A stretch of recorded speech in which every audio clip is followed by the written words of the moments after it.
Welcome back, everybody, to a special episode or special setting. But all our episodes are special.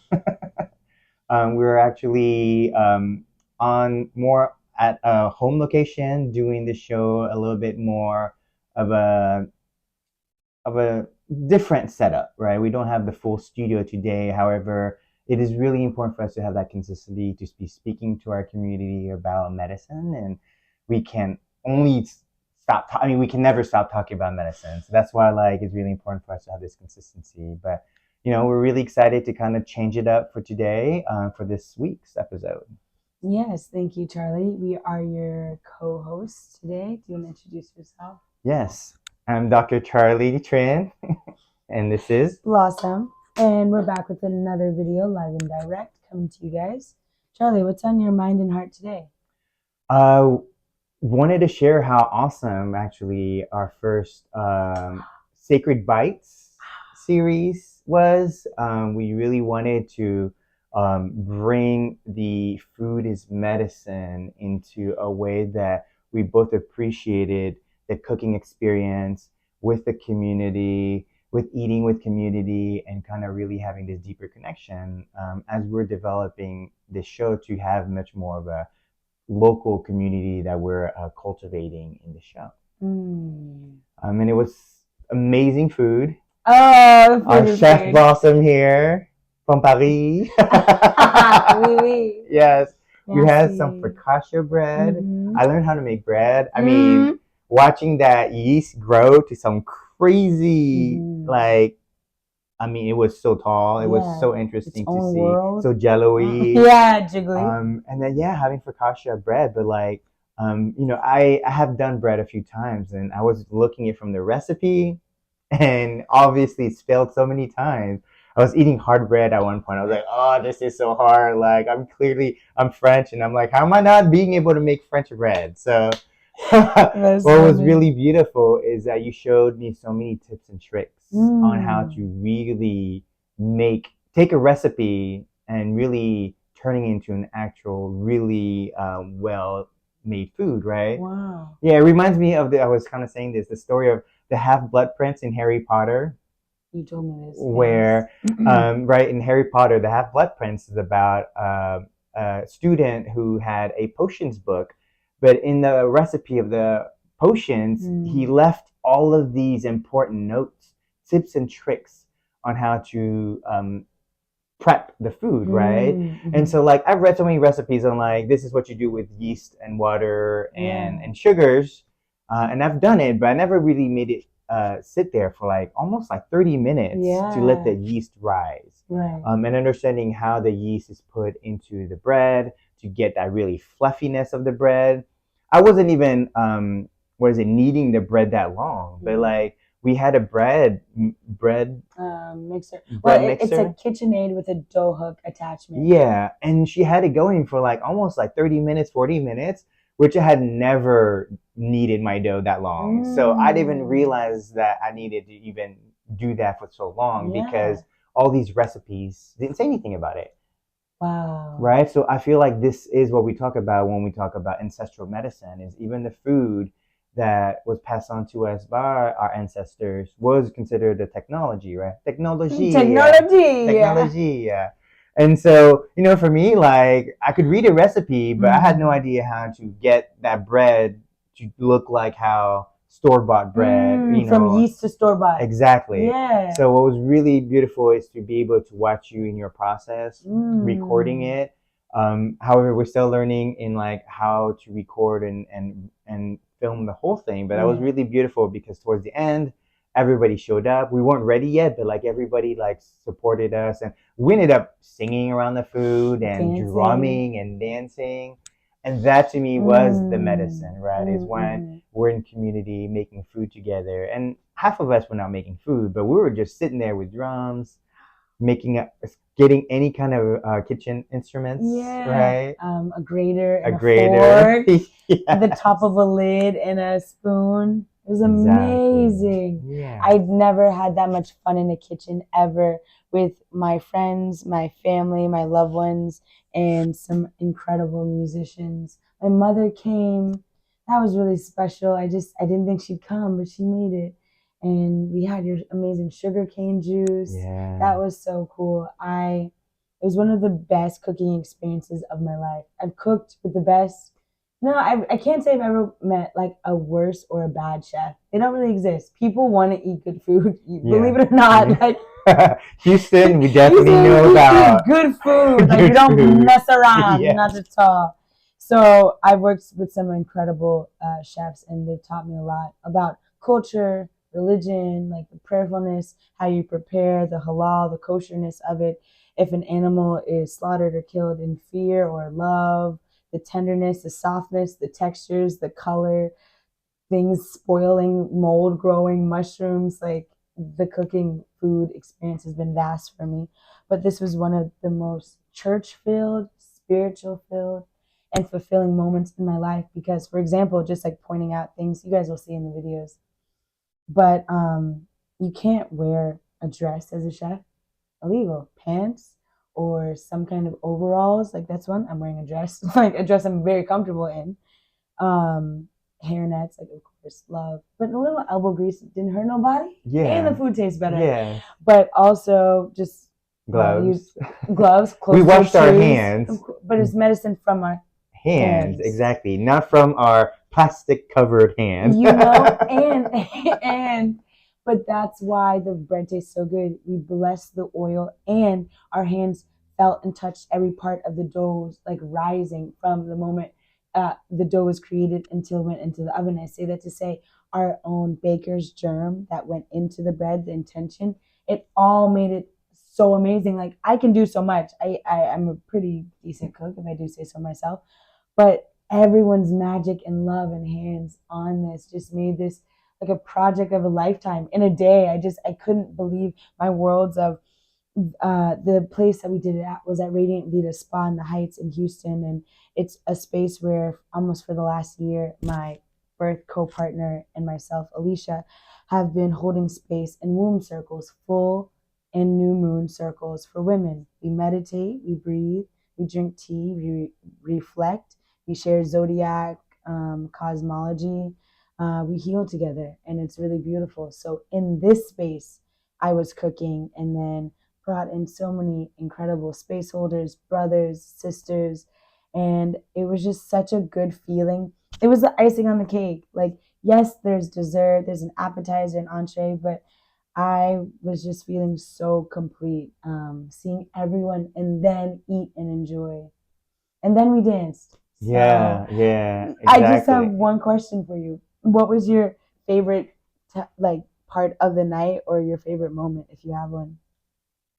Oof. That's the moment. That's a hard one. I know. I mean, I'd have to like organize. Give me top 3. I mean, there's many amazing miracle moments. Tell me more. I mean, in terms of learning how to cook, right, and picking up some of the trade skills of making really good food, olive oil and garlic.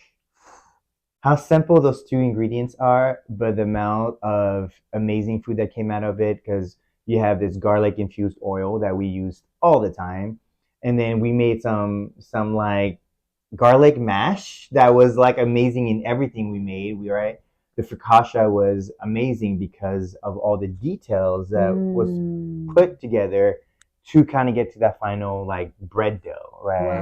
Wow. That I learned to like realize that like, wow, dough making is a much more involved process, but that involvement shows the love of the process, right? Yeah. Versus a couple of times of like, I'm just making bread because I need to make bread rather than go buy bread. But then like watching you make the bread, I'm like, it's a ritual. I would make it into a bread making ritual where I'm sitting there and really, allowing myself to appreciate the bread making process. I grew up French, so fresh bread in a bakery at 7 in the morning when my dad used to pick up like a whole bunch of bread, right? Good. Sometimes I'd go follow him, and if you know anything about the French, like you would just become addicted to the culture by just the morning bakery smell. Period.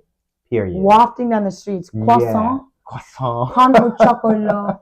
The pain au chocolat was obvious It's next. croissant is a whole nother level. Croissant. Yeah.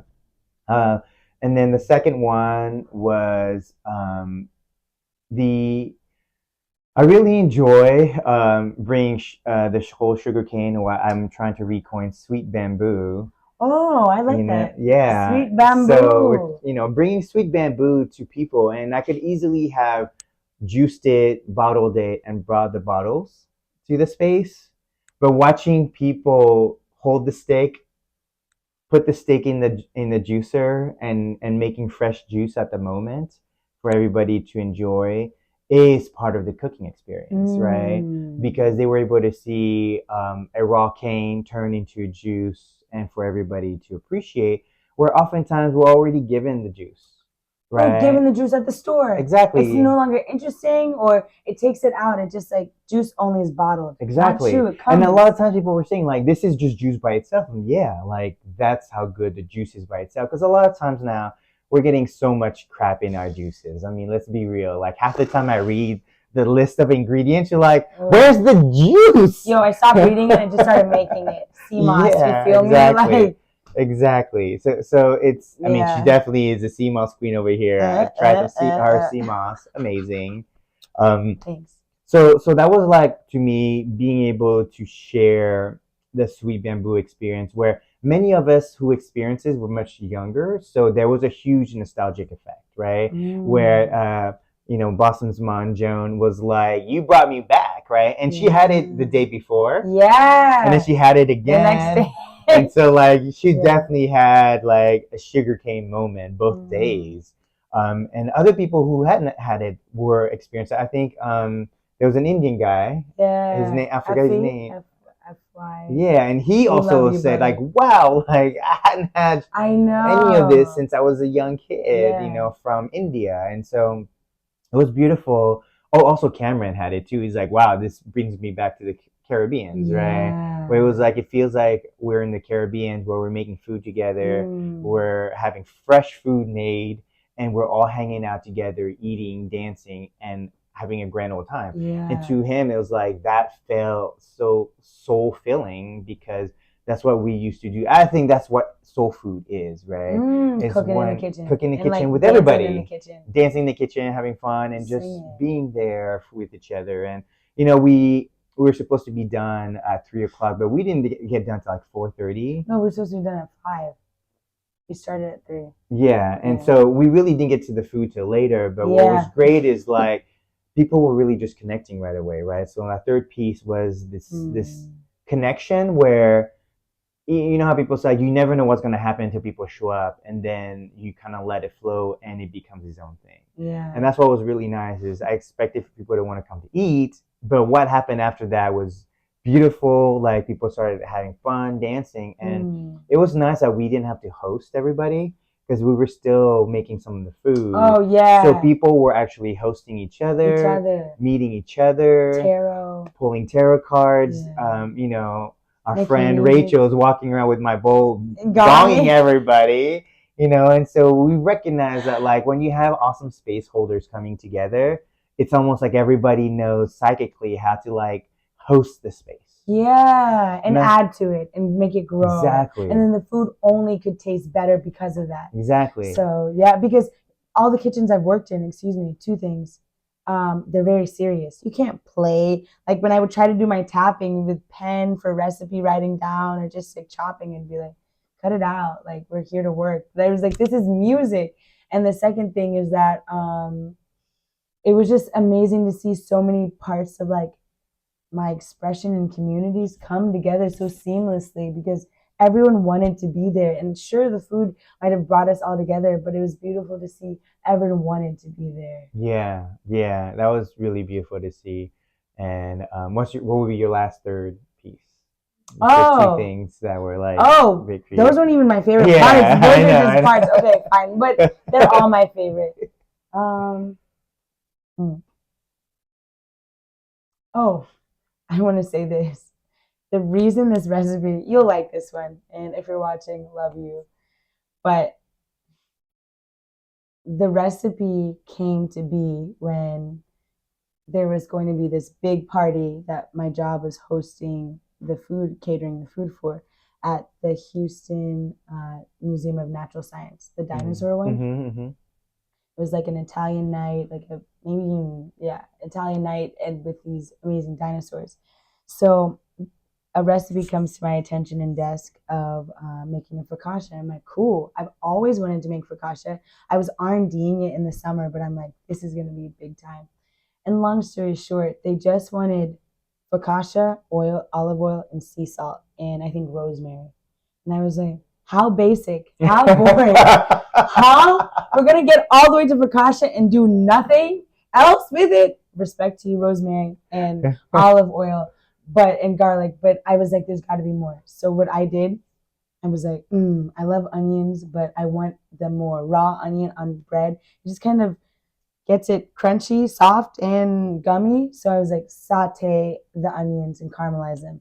Then I'm like, bread always lacks flavor. It's always that oaty, weedy, nutty kind of flavor. But like, you want garlic infused in your bread. You just want it, the Ayurvedic note, like all the things, but you do. So then that's when like the knowledge, like, so this is how I'm telling you how I'm building, how I got to the product we made. But my executive pastry chef that was over me, or we were working together at the time, would be like, no, we just need to keep it simple. These people just want bites. And I was like, no, if we have an opportunity to go flavor all the way. So then she would be like, okay, well then peel the garlic, put it olive oil in it and put it into the oven. And be like, no way. And it would be the most radically delicious roasted garlic. And so that's where that note came from. And then I wanted it to feel like a pizza without having the hassle of having to go buy tomato sauce and pizza sauce or making it. So cherry tomatoes, peak and season, bong, and then cheese. We could go mozzarella, we could do cheddar cheese, we could do feta, goat cheese. So you have like earth, animals, cheese, you have like fresh tomatoes, that really goes well. And then like get any herbs, but rosemary we use David, thank you, fresh holy basil, dried holy basil, or maybe not even dried. That was in the drink. The dried holy basil was in the sea moss drink. And then thyme and oregano. And so like having this fragrant bouquet of herbs with the roasted garlic, the caramelized onions, the goat cheese, and tomatoes on anything is amazing. Then you put it with a bread and it blossoms. So I'm happy to bring a recipe. So then when I did this first in the industry, when I could have made regular, basic, respect, focaccia bread, or what I made, my executive pastry chef was like, that's too much. That's just too much for bread. And was like, no. And I kept thinking, you'll see one day. You'll see how good this is. But it was just a crazy idea to her, like too much going on. And I knew it's not just like it's a masterpiece or like masterfully put together. It's just that I enjoy well-rounded bites in this world. And I think what makes really good food good is that you just layer it, and the intention, the love, the intensity, the passion is felt. So why settle for mediocre food when you can have incredible food all the time, all the day, like all day? Yeah. So anyways, that's my piece, but thank you. But my third piece is that my mother and I dancing in the middle of the circle. Yeah. We never really danced together. Yeah. And it was just amazing to see how young she was and me too. And we were meeting together, and like a line that I like to say is, shake what your mama gave you. But like I was literally doing that, and my mother was shaking. Bounce, bounce, bounce, bounce, bounce, bounce, bounce. So all I have to say is I love everyone that came. Thank you so much. If you supported by liking, reposting, thank you. Come again and often, and come support Radiant Vita Spa. Amazing space. But look out for future amazing, incredible moves like this, and breaking of bread and workshops. We want to do so many things with food and community, from our hands to your heart and stomach. But check us out, because we're gonna be rolling with some cool things. Yeah, no, after that day, I was like, we can make this into an awesome series. Right? Oh yeah. Yeah. Oh yeah. So this is definitely going to be an ongoing part of the podcast. We call it Sacred Bites, where we're really going to bring the food part of the medicine out, but really it's going to be all the medicine around food, right? Because really the food was there, but the medicines we got were like community, Ah, right? come on. We Music. had music, Live right? music. But also like the moment where Come we on. all, because in cooking, and I grew up watching Iron Chef, so I like the speed of making food just because it feels Mm. like because It's tension. yeah, and I grew up watching my dad making food for people really quickly, so like Wow. making food fast was like an idea that I had about cooking. Mm. However, we literally like stopped and sat there with the before we were pouring the oil in. We basically Mm. put affirmations into the oil, Intention. intentions, Mm. and we all took turns. Three of us. We were filming it, but we weren't in the we gotta hurry and make this because if we don't do this, things are gonna slow down. We're Yeah. gonna be late. People are not gonna be fed. We weren't thinking about that. We were almost in that space in that like people talk about this when we're preparing for anything, whether it's plant ceremonies or any kind of ritual ceremony. Mm. There's this prepping the space, Yeah. so we did. We Cleansing. cleansed the space. We prepped the space. We made the Yeah. food. The smooth, the aroma of the space was Mm. so good that it really kind of allowed us to be healed in medicine space while cooking. Right. I Oh, feel like it yeah. wasn't just we were there to cook, but like Right. for us, the medicine was to heal Mm. from what we consider cooking today. Right, because so often we see it as a recipe, just eat and that's it. Like I've done friendsgiving where we spend like 5 hours cooking, but like we sit down and like within 30 minutes everyone's done eating because they're so hungry, right? Mm. But what I enjoyed in that experience was like a couple of us hanging out while we were cooking, right? But we never took it to this far. And so what I really love what we did was that we were really in community and we were kind of healing ourselves from, even we had like David, right? David is a chef.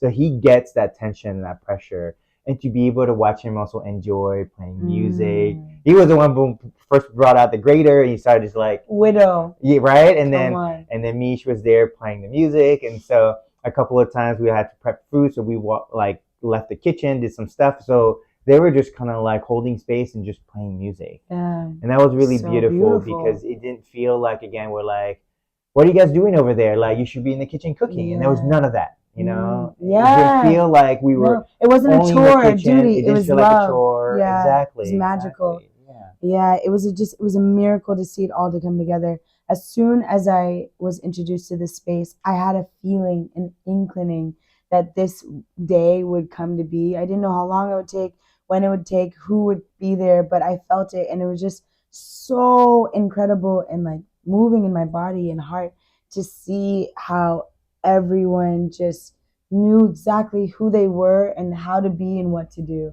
and everyone came ready to eat, but everyone came to ready to be together. Yeah, yeah. And that was medicine for me. So the whole day was just favorite day of life, like heart forever. But I love that there's going to be more.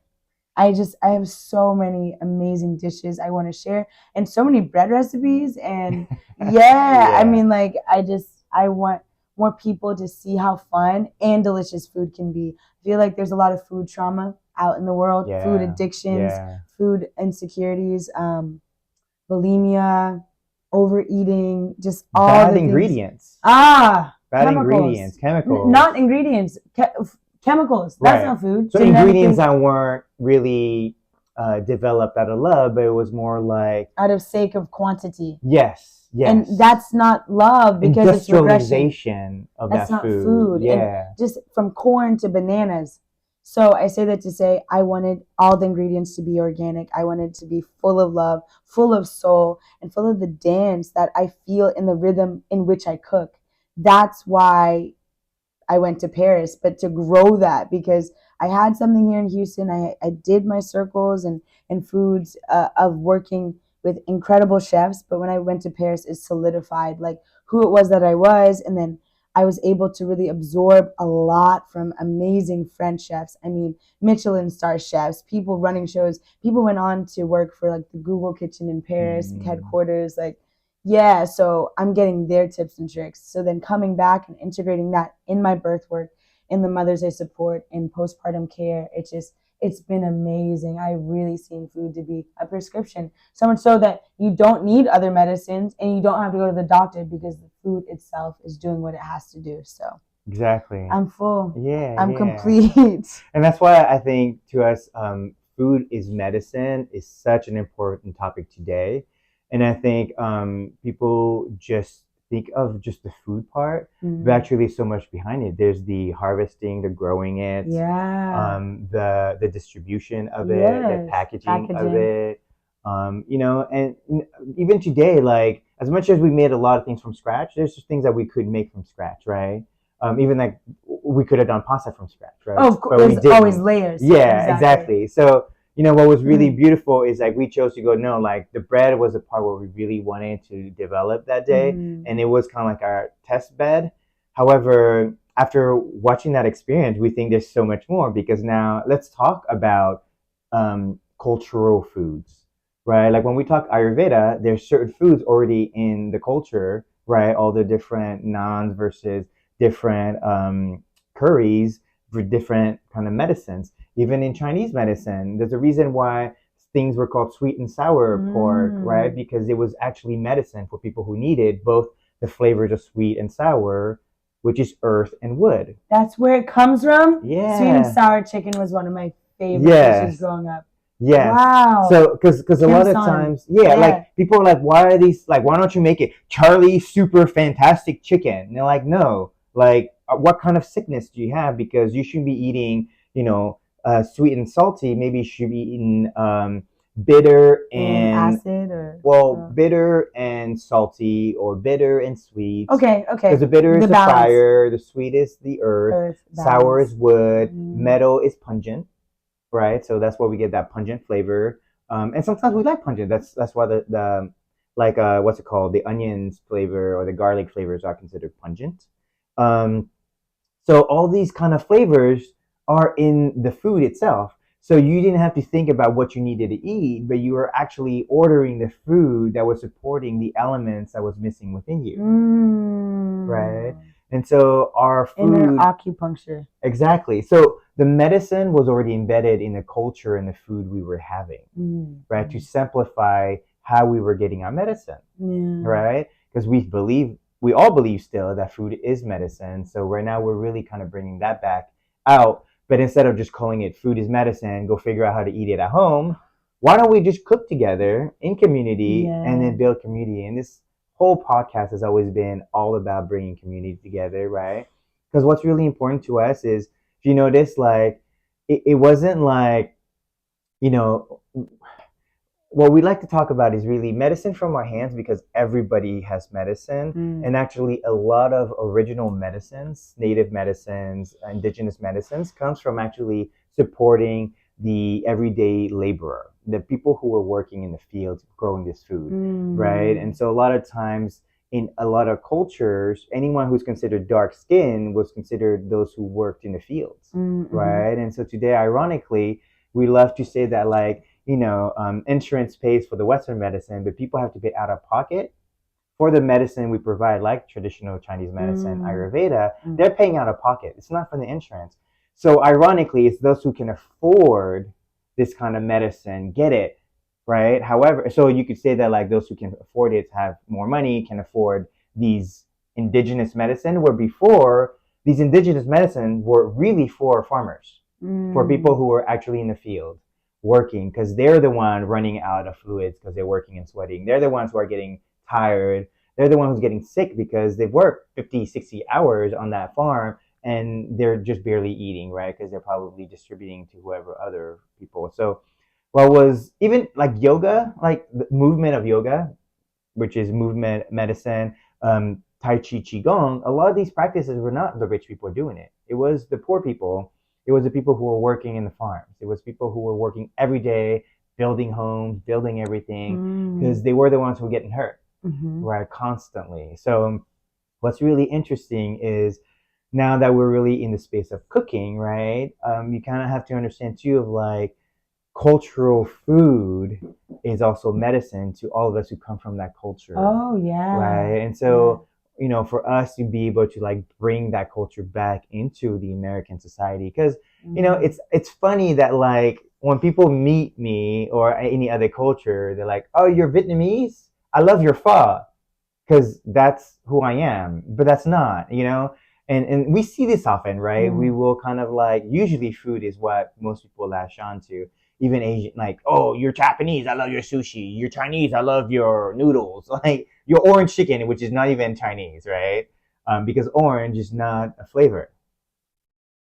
It would be more of like orange would be like the considered Garnish. the moving chi, right? Because citrus moves chi, moves energy. So it's a very energy moving food or a energy building food. Wow. The orange part, which is citrus. So we have medicine where we use citrus to actually, because if we're eating like what we call like chocolates, which are very dark dense, but it's very thick and it's stagnating because it builds the fluids, it builds blood. But if you don't move the blood, move the chi, you're just kind of cultivating something that becomes molasses and it gets really heavy. But when you add, that's why like dark chocolate with citrus is a very good combo because you're getting both that dark chocolate that refills the nourishment that you need, but then that citrus moves it so that that energy that you're getting just doesn't get so heavy. Yeah. Right? Because when you eat a heavy meal, you just want to get stuck there. But then you add a little bit of citrus in your meal, and suddenly you get pep where you're like, hey, let's walk after this meal. And suddenly now you're digesting your food because that extra citrus gives you that what we call energy movement in your medicine, right? So the food is a medicine depending on what we put into the food, right? That's why, even in congee is a really popular. What's that? Congee is just rice porridge or rice soup. It's just rice cooked with water. And then we get to add all the fixins depending on the healing you need. So like the yogurt, hot yogurt. Have you seen that? That's more for Indian. Like yeah. And then exactly. friend taught me that. Yeah. When you're sick to eat that, the probiotics. But exactly. this is so for us, our probiotics was rice. Okay. Right. So like today now you're learning about how people are using it with rice water. What kind of rice? Like jasmine or just like any rice? Any rice. Brown? Really? Yeah. Doesn't matter. Yeah, exactly. Okay. Because really Good it's a rice kind of long rice or any kind of rice, even hard grain rice is, I mean, not rice, wild rice, like black rice. Black rice, right? as I was going to all of them are able to kind of, because they have like these microbes on it. Microbes, okay. Because it's really in the cleaning that you're getting these microbes, probiotics, right? So like rice wine or any kind of rice dishes. Yeah, so we do a lot of rice dishes. Mochi. Yeah, right? And then we have fermented foods. Yeah. That supports the probiotics that we're looking for. And then mushrooms. I think there's a lot of mushrooms in Yeah, we do a lot of mushrooms. Yeah, because in different places you didn't have all the food available, right? So that's why like in some poor countries they ate meats that were not considered normal meats. That's why like when people are like, oh, certain Asian, not all Asians, were eating dogs and cats. But in this country, right, they're considered our pets. But actually, in those countries that ate dogs and cats, they had no beef, they had no pork, right? They're using what they got. Exactly, and so they needed meat, right? So people like to judge other people's culture, but actually, if you don't understand where they come from, you miss out a big part on them and the culture. Exactly, and then your connection to them. Exactly, because who are we to say that, like in America, like the food is great here, right? Here we are getting sick from the food because it's been so industrialized.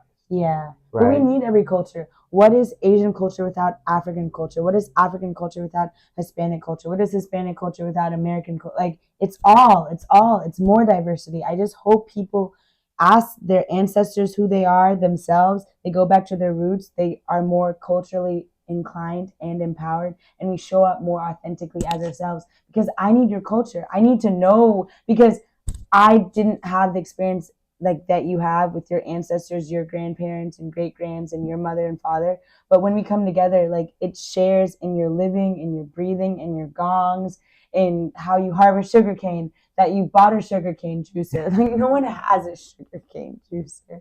It's usually this professional. Man does too.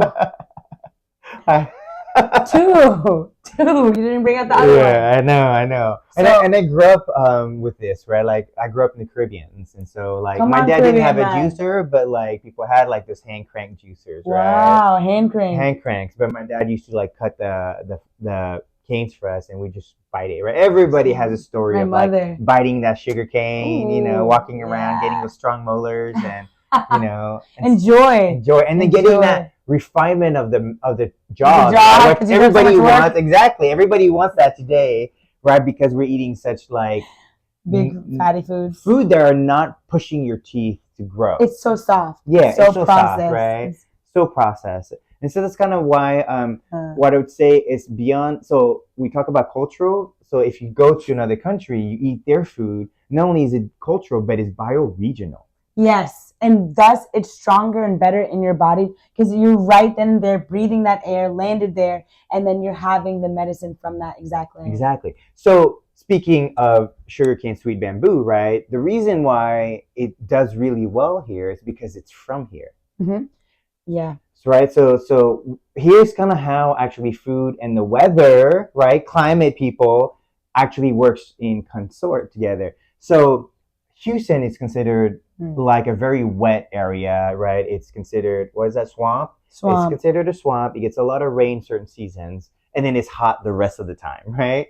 And so what's really good for sweet bamboo is that it absorbs water very quickly, right?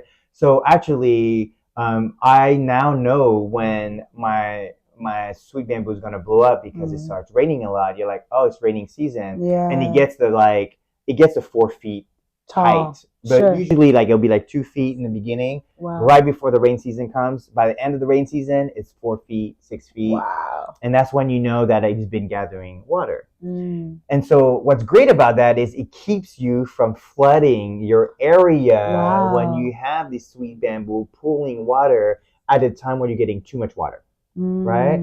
And so, what's happened now with our city is we've kind of put concrete over all our soil. We're not growing any more plants, any more food like sugarcane, sweet bamboo that pulls water during that time. Right. So now, right now, when it's really hot and dry, and you need to drink fluids, then you actually drink sweet bamboo, because sweet bamboo, you're not just getting the water itself, you're getting all that chlorophyll that has been building. You're getting and you're not getting that sucrose sugar, high corn fructose that everyone's getting sick from. Yikes. You're getting actually a really simplified form of like fructose, right? Clean energy. Clean, because it's very fast growing. And not just that, but even when you're drinking that sweetness, it doesn't feel like that sweetness where like you eat one candy or you eat one chocolate piece and you're like, I don't want to eat more chocolate right now because I just have like my mouth, it just feels weird. Versus like people were having like a full glass, maybe getting extra glasses, and that juice actually replenishes the fluids inside of you. So during the dry, hot season, we're drinking this sweet bamboo. It actually has been gathering that fluid and now is giving you the fluid back during the dry season, right? And so then you compost and prepare for the next season where winter will get another rain season. And that's when the next batches grow, right? So I've been kind of paying attention to the seasons by how my cane grows. And because of that, it's like we never get flooded. Like all the floods that's happened in the last couple of years that people have gotten flooded, we have never seen floods because all of the food that we have here grabs all the water from us, right? And so that's the power of understanding how to grow the food in the weather climate, right? Because we wouldn't be growing all the food that are like cactuses.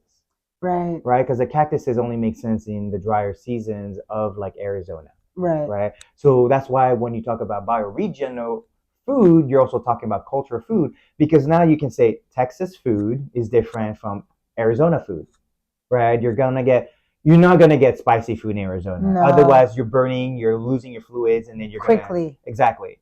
Versus here, you're gonna get a lot more. You don't mind having some spicy food here. Swamp food here, right? Gumbo or food that are very you actually want a lot of, depending on the seasons, when it's really watery, you want a lot of food that's going to make you sweat, because that water is going to get replenished anyways. So you want to sweat it out to release toxins. Come on.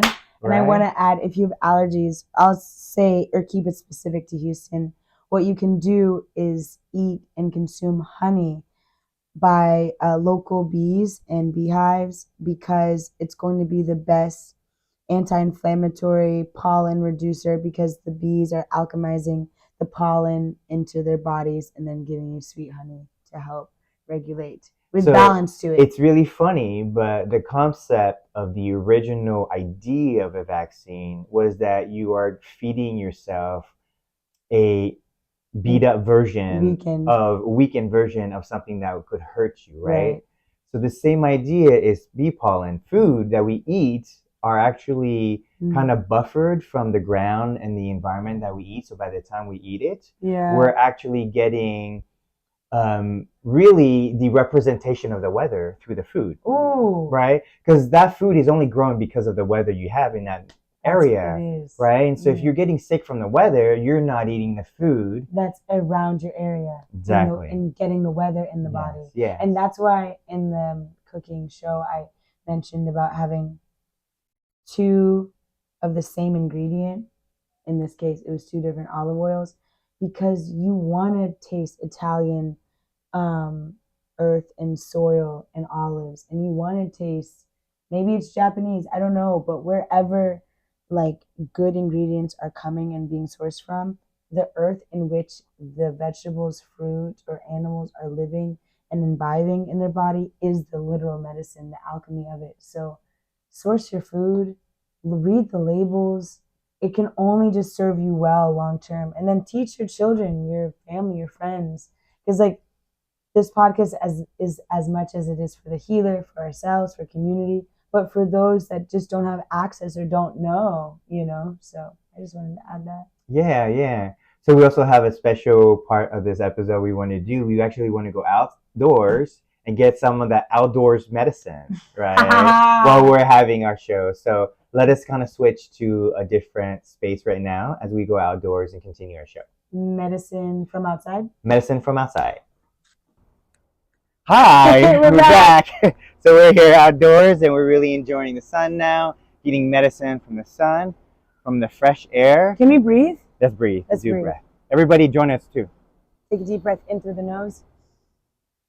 Hold for 3, 2, 1, and let it go.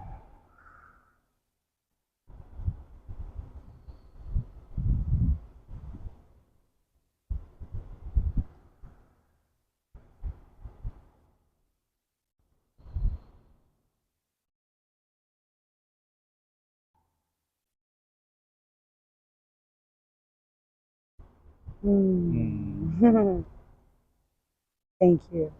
I really hope you guys are joining us for these breaths. Very important to take those breaths.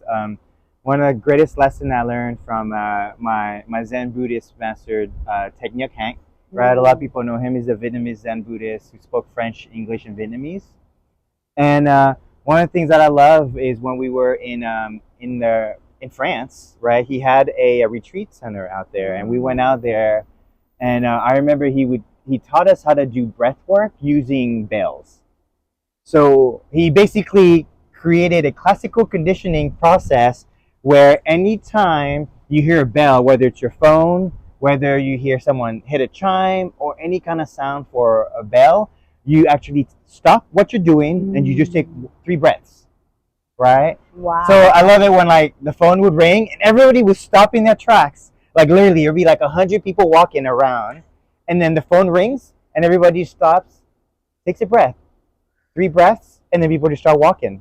Wow. And it was amazing because the entire retreat would just stop just to take a breath, And I love how like you're able to kind of remind us, let's just take a breath right now, because you also kind of help us integrate the information that we're talking about. That is the medicine. You can't just throw facts at people. No. And hope that you guys are going to retain all that information. Let me digest. Let me sit with it. Let me ponder. Let me reflect. Let me write about it. However you guys desire to integrate what we're saying, please do that. Maybe it's sharing it with a friend. Maybe it's a journaling reflection. Maybe it's voice memos. But do that, because we don't desire to just give so much information without proper knowledge, respect, space. And so that's why I always lead with the breath, because we can process whatever 5 minutes, 10 minutes, 15 minutes in the past that can just help us be more grounded in the present so we can hear more. Yeah. So Yeah. thank yeah. you for telling me that beautiful story. But yeah, because it's very important for us to, even as you guys are listening to us, you do take the time to take that medicinal breath. Bong. Wow. Yes, exactly. You want to tell us where we are? Yeah, so we're kind of in the side of my house here, and you guys can see here we got some sweet bamboo here. A lot of these are probably ready to harvest. Wow. How tall do you think these are? I mean, 14 feet? They're pretty tall, right? Right there is kind of the top of the stalk. Yeah. But there's also a lot of leaves here. But so what's really interesting is I find that the sweetest thing, or the plants that had the most medicine, I wouldn't say most and less medicine, but just in general, like sweetness, right? So the sweet bamboo here actually has very dangerous leaves, right? If you actually don't pay attention, if you were to come down on the leaf, you would cut yourself. But if you put your hand up on the leaf, you don't, right? So a lot of times when I'm managing the sweet bamboo, I usually will pull my hand up the stalk and then cut. Okay. Right? I never come down on the stalk to cut, right? Because that's very dangerous. So it's very important that we also always kind of ride one way to cut the leaves so that you're not going against the grain. Exactly. And hurting yourself when you're trying to harvest a plant, right? Can you show us how to harvest one? I don't have my tools. Oh, fair. You need tools. You need gloves, and then I use a knife. Oh, okay. Yeah, so we could definitely add that in. Add that in at the end if we wanted to, because yeah, we still kind of added to the experience here. But this is kind of my space of medicine, right? This has kind of been passed on from my dad. Like my dad was growing all this. He was full-time farming, versus for me, I was at the time I was still in school, so I was kind of managing my own life. But then going into the yard, I did it only when I had time, because my dad was really all out in the yard every morning. He was actually in the community. When I started to work in the yard by myself, people would actually stop in front of my house and go, "Where's your dad? We've been looking for this old man. Every day we see him there. He's always with his dog. He's always on the yard, and we haven't seen him in a while." And so it started happening when my dad actually was getting tired and he couldn't work in the yard as much. But towards the end, when he actually passed and I was the only one working out there, a lot of people came out. And the only way I met them was because I was working the yard. And so they noticed that my dad, the Taurus, who is very consistent at doing the same thing every day for 20 years, people live by his consistency. And so what was really beautiful is that, and people knew he loved his yard, actually, right? A lot of people were like, "Oh, I met your dad. He loves this yard. He worked on the yard all the time." And so when he passed, to me, he passed on this yard to me, this beautiful garden that is growing so much now. Actually, we'll probably eventually go in the backyard, but you'll see that everything's overgrown. Everything is too much abundant. And so because of that, I've been struggling with finding time to even process the stuff, because you don't just come in here and cut, right? You actually have to go and trim it, cut the top. You gotta wash it because you're picking up a lot of dirt here. But also some of these, if you're not cutting these leaves here, right here, this gets nasty. This gets bad. If it gets wet here, this will mold.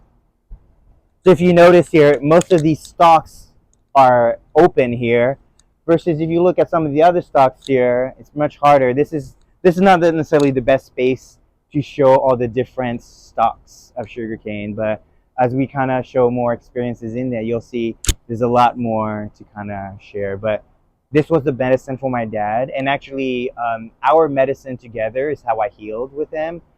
We never had a yard growing up. Actually, I didn't ever grow gardening with my dad. I did container gardening when I was in LA, but I've never had done anything with my dad in the yard. So actually, it wasn't until I came back to Houston, lived with my dad, that him and I worked in the yard together, and that was our way to heal the bond that we didn't have growing up. So, this is my medicine space, and the sweet bamboo sugar cane that comes from my hands is medicine from me to you, because it's so important to get way better sugars. But also another anecdote about sugars, it's not sugars, it's sweetness. Because in Chinese medicine there are 5 flavors, sorry, 6, 7 flavors, but 5 major flavors based on the 5 elements. But the reason why people want to eat something sweet is usually because you want to offset sourness or bitterness. The reason why is, even when you say, is your life sour or bitter? Then eat some sweetness to sweeten life. So usually what creates bitterness and sourness is stress. So when you get a lot of stress, you end up having sugar cravings, actually. So this is why sweetness is a very important medicine in our food today, and why we sometimes overindulge in sweetness is because we're so stressed out that we need something to sweeten up our life. So sweet bamboo is a way to actually sweeten up the life when you are being too stressed out. Wow. Thank you so much for sharing that with us, Dr. Charlie. That's beautiful. It's why I became a pastry chef. So this is the healthy stress. This is the healthy garden. This is the healthy sweetness we all need. Thank you so much for that beautiful story and sharing it with us. You could have kept all the sugar cane to yourself. Oh, I could not. There's so much of it. It's abundance. Yeah, and what was great is like I told my dad, I'm gonna try to sell it. He goes, you know what? I'll help you. So he put sugarcane everywhere in the house. Actually, when we ever do a walkthrough, you'll literally see there's literally sugarcane everywhere there was soil. He put sugarcane down. Wow. Yeah, and this came from like 2 or 3 stalks he got at the grocery store, and basically propagated them for the last 4 or 5 years. Beautiful. Yeah. This is your sign. Get some sugarcane or sweet bamboo from the store. H Mart, Hong Kong Mart. H Mart, Hong Kong Mart. Or really, if you're in the neighborhood, reach out. I'll have plenty. Just sit here. Propagate them. Put them in your earth and soil, in your house, in your backyard, and watch it grow. Let it grow. Yes. And get some things sweet in your life. I love planting and gardening things only because, well, many reasons, but it's life affirming.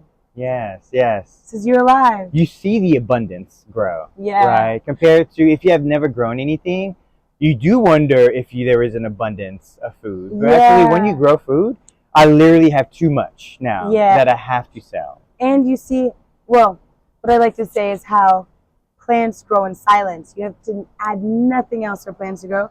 But I was on the phone with my friend yesterday for about 45 minutes, and we were talking, and she was going on, and then towards the end of the phone call, she goes, "Oh my God, is that a new node? Did this plant grow a leaf while we were on the phone?" And it did.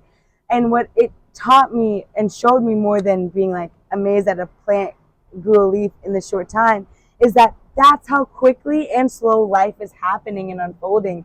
Like, you can stop and wait, but I love the quote that says, the best time to plant a tree was 20 years ago. The second best time is today. Yeah. So, thank you. Yeah, thank you. And medicine of growing food, and I'll probably then do a series for you all to kind of see the process, like growing stuff, right? Because even that is a lost art and medicine for us.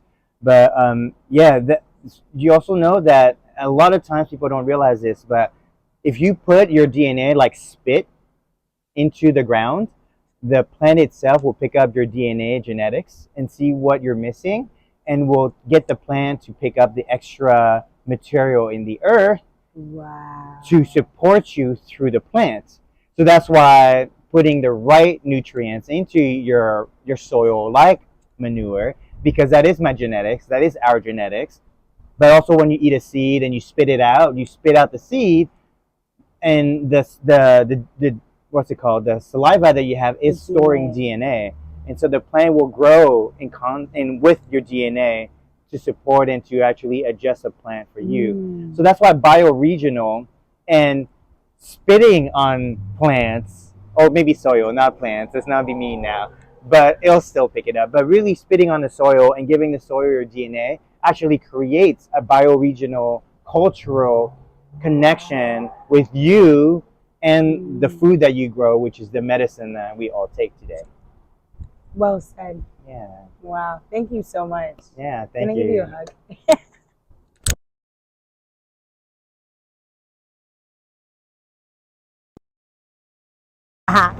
So Wow. this was kind of the end of our show. So thank Yeah. you so Thank much for you. joining us, talking about the medicines that are available to us.